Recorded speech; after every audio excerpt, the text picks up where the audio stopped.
25.02.2026, estamos en el quinto año y en el segundo día desde el inicio de la invasión total. Bienvenidos, les doy la bienvenida. Sobre el informe de situación, en el informe de hoy, en realidad no veremos mucho la situación en el frente. Todavía no hay muchas actualizaciones, sobre todo en las dos principales direcciones de ataque, en Bukrovsk y también desde la dirección de la ofensiva ucraniana, no hay nada nuevo en comparación con el informe de situación de anteayer. Grabé esto el 24 de febrero por la noche. Antes del 25 ayer no pude prepararles un informe de situación. Estoy haciendo el servicio militar y llego tarde a casa desde el cuartel. Además, tuve una intervención con los bomberos y llegué poco antes de las 11. No tiene sentido investigar 4 horas y además hacer un informe. Por eso el informe de hoy es del 25 de febrero. Principalmente contiene información del día anterior, pero de todos modos vamos a revisar la situación. No vamos a ver en detalle lo que pasó en el frente. Como dije, de todos modos casi no hubo información. Por eso vamos a aprovechar esto para, en este día especial, el inicio del quinto año de la invasión total, hacer un pequeño resumen. Actualmente conviene revisar el balance. Rusia buscaba quebrar políticamente, destruir militarmente y aislar estratégicamente a Ucrania. Ningún objetivo se logró. El gobierno en Kiev sigue y las fuerzas armadas no fueron derrotadas. La resistencia social sigue firme. Aquí no se ha logrado una conquista. Ninguna capital regional quedó bajo control ruso de forma permanente. Primavera de 2022, Rusia controlaba cerca del 27% del territorio. Hoy es aproximadamente 20%. Pese a la gran movilización, producción masiva de armas y ofensivas constantes, no lograron reducir la diferencia. Sin embargo, las pérdidas de personal son enormes. Estimaciones occidentales señalan cerca de 1.200.000 millones de soldados rusos muertos o heridos permanentes. Incluso cifras menores muestran una magnitud históricamente alta. Rusia ha cambiado su economía, desconectando casi por completo su infraestructura energética hacia Occidente por sanciones y destrucción física. La economía produce principalmente para la guerra, lo que asegura producción a corto plazo, pero genera poco valor futuro. Faltan tecnología, capital y mercados. Geopolíticamente, Rusia ahora depende más que nunca de China, como una marioneta asiática pequeña. Las materias primas se venden con grandes descuentos, pero China casi no compra a Rusia. Moscú tiene una posición muy débil en Asia y no ha mejorado. Eso no significa que Rusia esté acabada militarmente, eso no significa que Rusia vaya a colapsar mañana. Eso no significa que el ejército ruso vaya a rendirse completamente en las próximas horas. Tal como otros analistas de la situación quieren hacernos creer, puede seguir luchando, puede causar daño, y eso es lo que hará. Pero el objetivo original, lograr una victoria rápida y reorganizar Europa, fracasó. La pregunta clave ya no es si Rusia puede ganar, sino ¿cuánto tiempo podrá mantener este agotamiento? Una paz duradera no se logra congelando una ganancia de agresión. La historia muestra que la expansión sin respuesta suele ser solo una pausa antes de otro conflicto. Para terminar esta guerra de forma sostenible, se necesita una clara derrota estratégica de las agresiones, no recompensarlas. Pero quedémonos con esa pregunta: ¿victoria o derrota? Esta pregunta se ha planteado durante 4 años y la mayoría de las veces incluso de manera incorrecta. ¿Por qué? Ahora se lo explico. Objetivamente, una victoria rusa por sus propios medios es cada vez menos probable. Pero eso no implica una victoria ucraniana automática. Rusia inició la guerra con un objetivo máximo. No se logró cambiar el régimen en Kiev, quitar poder a Ucrania, ni hacer retroceder a la OTAN. Todo lo contrario, Kiev sigue en pie, Ucrania existe como Estado y la OTAN es incluso mucho más grande que antes. Eso no habría sido posible sin Rusia, ya que Finlandia y Suecia se unieron por eso. Alemania y otros países dejaron de comprar gas ruso. Esos son hechos duros. Militarmente, Rusia ha usado enormes recursos y más de 1 millón de ciudadanos están armados. La producción de armas está al máximo, pero ya van 4 años de guerra. Y en el Donbass estamos hablando de decenas de kilómetros de terreno ganado, no de avances estratégicos. No hay ningún caso de una gran ciudad con un efecto simbólico como en 2014 con Crimea, ni un colapso del frente ucraniano.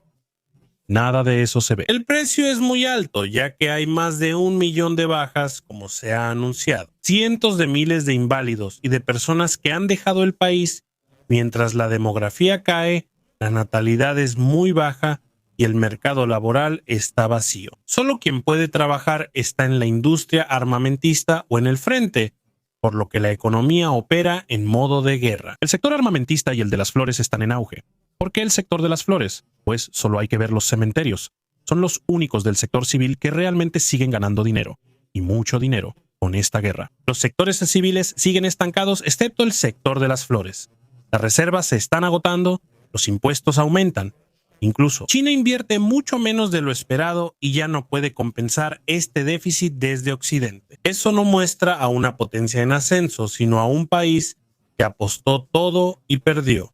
Aún así, Putin quiere continuar. A pesar de todo, incluso si uno dice que tal vez ni siquiera está al tanto de tantas cosas en el frente. Sabemos que en el lado ruso se miente mucho y que las ganancias y pérdidas de territorio suelen maquillarse o inventarse. Hay cosas del frente que nosotros sabemos y probablemente Putin no, pero incluso con las cosas que él sabe y que también puede reconocer políticamente, él mismo, desde entonces, no se va a detener, sino que va a continuar. ¿Y por qué? Porque detenerse para él podría significar resiliencia política y él mismo, en vez de seguir adelante, un éxito militar claro no está a la vista. Apuestan al desgaste, al paso del tiempo, a rupturas en Occidente, que la Unión Europea vuelva a pelearse, que Orbán actúe libremente y que Estados Unidos reduzca su apoyo. Ese es el núcleo. Rusia ya no puede ganar militarmente esta guerra, pero espera que Ucrania colapse política o económicamente, y eso antes de que lo hagan los rusos. Así que lo que vemos no es un camino hacia la victoria, sino más bien el camino hacia una guerra de desgaste muy larga. Y ese tipo de guerra rara vez termina con desfiles de celebración.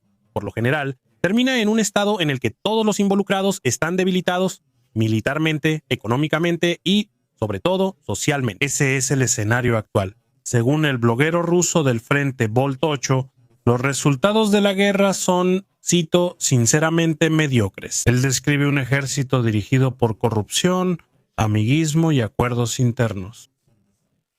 La toma de decisiones es lenta y el liderazgo complaciente, lo cual afecta especialmente el trato a los soldados. La intimidación de las fuerzas movilizadas, la obligación de extender contratos y la creciente presión burocrática han dañado gravemente la moral, y él es uno de los blogueros que están en el frente. Él presencia todo esto. Destaca la referencia temporal. Rusia usó armas estratégicas de forma efectiva hasta el 4º año de la guerra. Ahora estamos en el 5º año, pero el tema de drogas surgió en el 4º año de la guerra.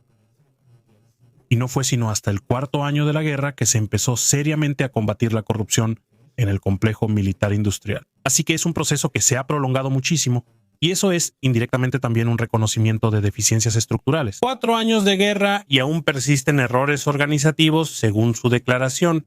El bloguero evita mostrar la situación como derrota y afirma que pese a grandes pérdidas y esfuerzos, no se ha perdido. Entre comillas, se recuperaron territorios rusos ocupados y se repelieron contraataques, pero el precio fue enorme. Especialmente delicada es su declaración de que el camino hacia un punto de inflexión solo se logra mediante decisiones rápidas y correctas, así como con superioridad tecnológica en reconocimiento y combate a distancia, es decir, prácticamente con drones, artillería, posiciones de fuego encubiertas, etc.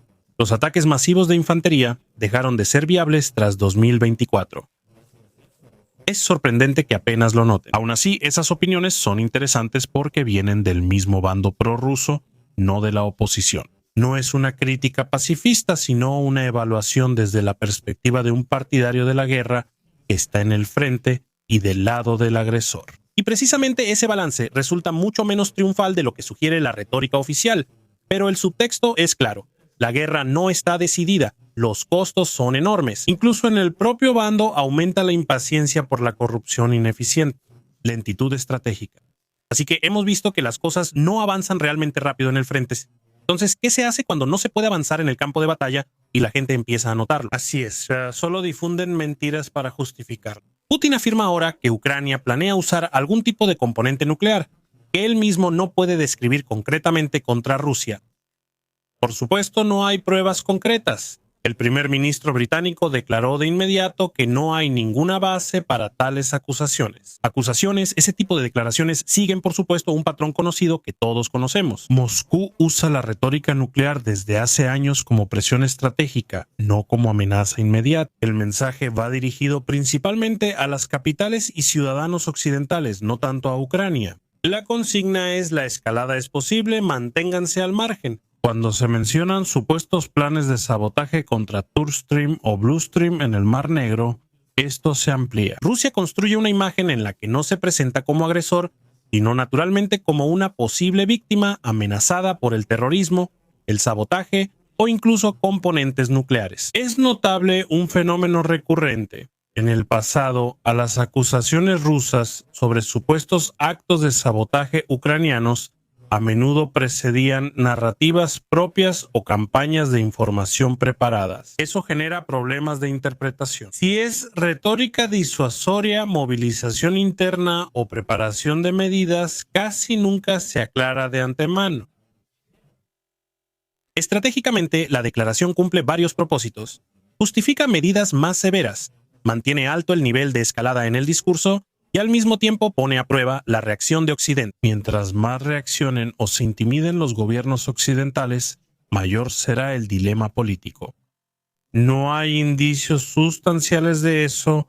Ucrania está bajo supervisión internacional y es parte del programa y del Tratado de No Proliferación de Armas Nucleares. Sin pruebas, las declaraciones de Putin son solo una señal política, nada más. Y con esta mirada sobria a más de 4 años de guerra, como dije, ya estamos en el 5º año de guerra. Les agradezco como siempre a todos los suscriptores, miembros del canal y al equipo de Algoritmos. Gracias al Teniente Coronel Reneke, Sila, Dietrich, Fred, Yumair y Hofer.